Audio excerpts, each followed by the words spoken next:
Howdy, howdy, y'all. Well, I didn't plan on doing this today, but here we are. You know me, I like to keep it real, and last night was a doozy. My husband ended up in the ER at like midnight with a horrible back pain. Turns out he has kidney stones. My poor babe. And me, I'm here. I'm running on about an hour and a half of hours of sleep, and of course a whole lot of Jesus.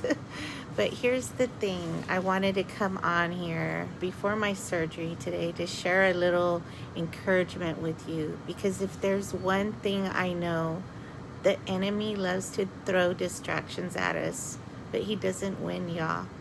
So here's what's happening. I'm going in for surgery. They found something malignant on my thyroid, but that's okay. So it needs to come out, right? Is it scary? Sure.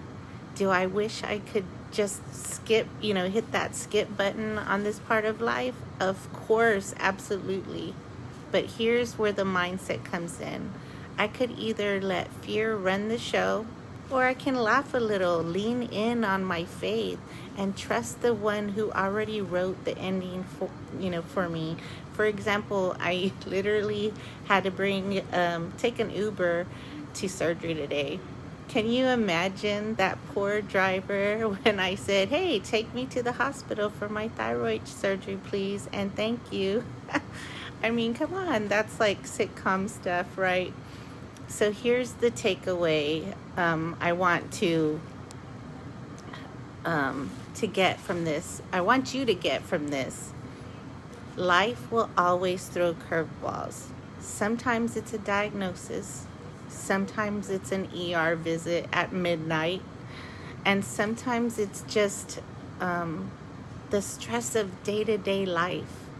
But we have a choice. We can either sink into fear, or we can anchor ourselves in faith.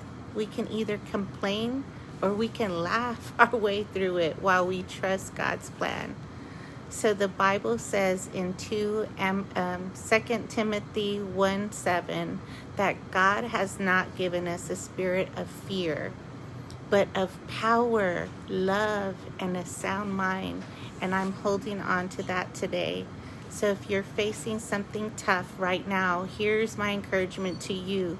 Don't let fear steal your joy. Rest if you need to.